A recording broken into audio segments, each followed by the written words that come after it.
Hello everybody and welcome back to another video here on RJ's Trains.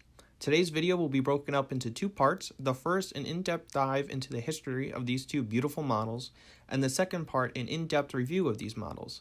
So sit back and enjoy. Make sure to hit that like and subscribe button if you enjoyed the video.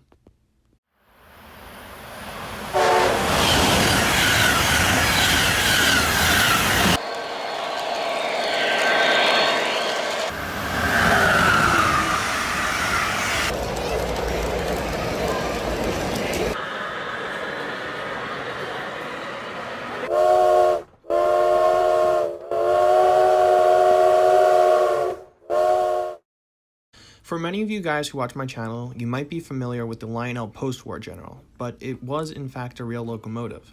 The General was built in 1855 by the Rogers, Ketchum, and Grosvenor Locomotive Works for the Western and Atlantic Railroad, or better known as the W&ARR. The General had a wheel configuration of 440, better known as an American-style locomotive, 60-inch drive wheels, and a 5-foot gauge wheels, used by most railways in the southern United States prior to 1886. Different from the standard 4-foot, 8.5-inch gauge used on American railroads today. Up until the start of the Civil War, the General primarily hauled passengers and cargo between Chattanooga, Tennessee, and Atlanta. The Texas has a very similar story. Prior to the Civil War, the Texas was built in 1856 by the Danforth, Coke and Company, delivered to the Western and Atlantic Railroad soon thereafter. It was in a 440 wheel configuration with 57-inch drive wheels and gauged to 5-foot tracks as well. It worked alongside the General, hauling freight and passengers between Chattanooga, Tennessee, and Atlanta, Georgia. However, on April 12, 1862, these two locomotives would go down in American history. During the General's morning passenger train, it stopped at the Lacey Hotel, just north of Marietta, Georgia, for its normal breakfast stop. At this point, 2 civilians and 20 Union soldiers uncoupled the passenger cars, took crowbars and cutters, and took the General northbound. Their goal? To destroy the telegraph and railroad lines between Atlanta and Chattanooga. The General's original conductor, William Fuller, seeing the train being stolen, first chased the train on foot with 2 other men, who then used a handcar to try and catch the General. Because the crew of the General was cutting telegraph lines, word could not be sent north to stop the raiders. The General stayed to its timetable, even pulling over in sidings, allowing southbound trains to pass. When station masters asked the purpose of the train, the crew responded that it was emergency ammunition needed in Chattanooga for the war. Eventually, the General was delayed for over an hour in Kingston, Georgia, for an actual emergency military transport. Remember Fuller and the other guys on the handcar? Well, they commandeered 2 locomotives, the Iona and the William R. Smith, and arrived at Kingston minutes after the General departed. Just south of Ardsdale, Georgia, Fuller was stopped by a broken rail caused by the General. Pursuing northward on foot, Fuller came across the Texas, heading southbound with 12 freight cars. Fuller took command of the Texas and pursued the General tender first, stopping only in Calhoun to pick up 11 Confederate soldiers. The poorly equipped crew of the General had a difficult time destroying the railways, although they were able to break one rail, slowing the Texas down. Likewise, the rain that day made it impossible to burn the wooden bridges along the route. Just before the crew of the General was able to cut the telegraph wires north of Dalton, Georgia, Fuller and the Texas was able to send a telegraph letting all the stations north know of the General's intentions.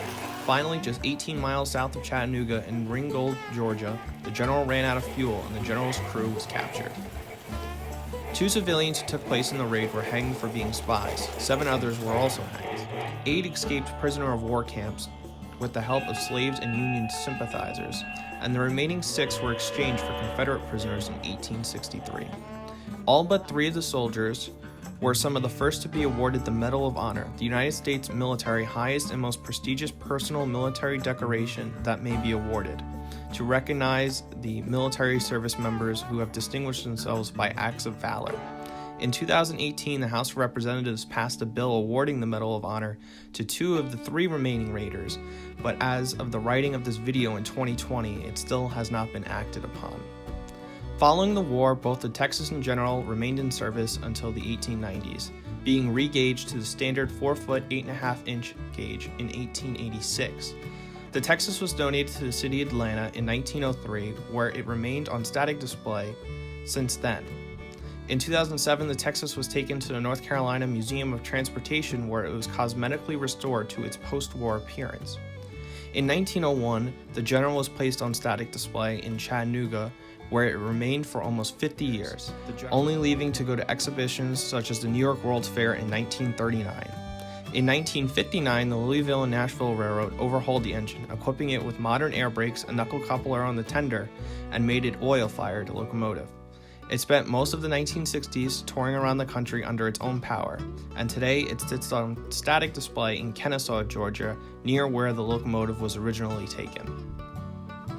The General is one of Lionel's classic locomotives. First cataloged in 1959, the Great Chase set featured a 440 American locomotive numbered 1862, the year of the chase, lettered for the Western and Atlantic Railroad. A featured booklet contained information about the chase. The set also featured a flat car and 2 passenger cars. Lionel has actually used the term General to classify the 440, which is incorrect. In fact, this is the only Lionel model that I could find that has the name General printed upon its side. The most recent General set was published in the 2017 Ready to Run catalog, but the same locomotive has also been used in Lincoln Log sets, the Lone Ranger set, the highly collectible Civil War sets, amongst others. As far as my research can find, this is the only model of the Texas Lionel has ever made.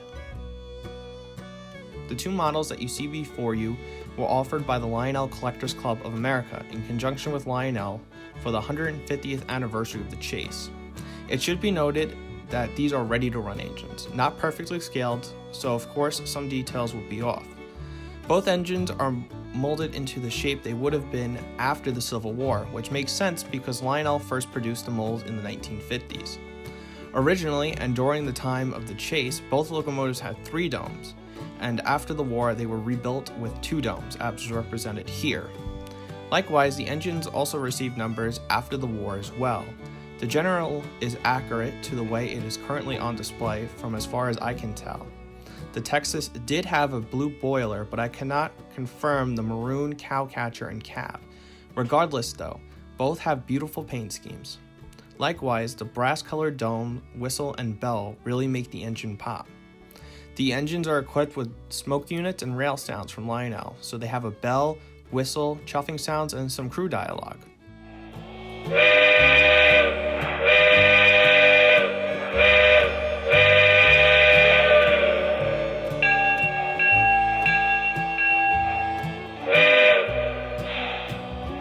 Dispatcher here. You're cleared onto the main. Over. Understood. I'm taking the green. Out.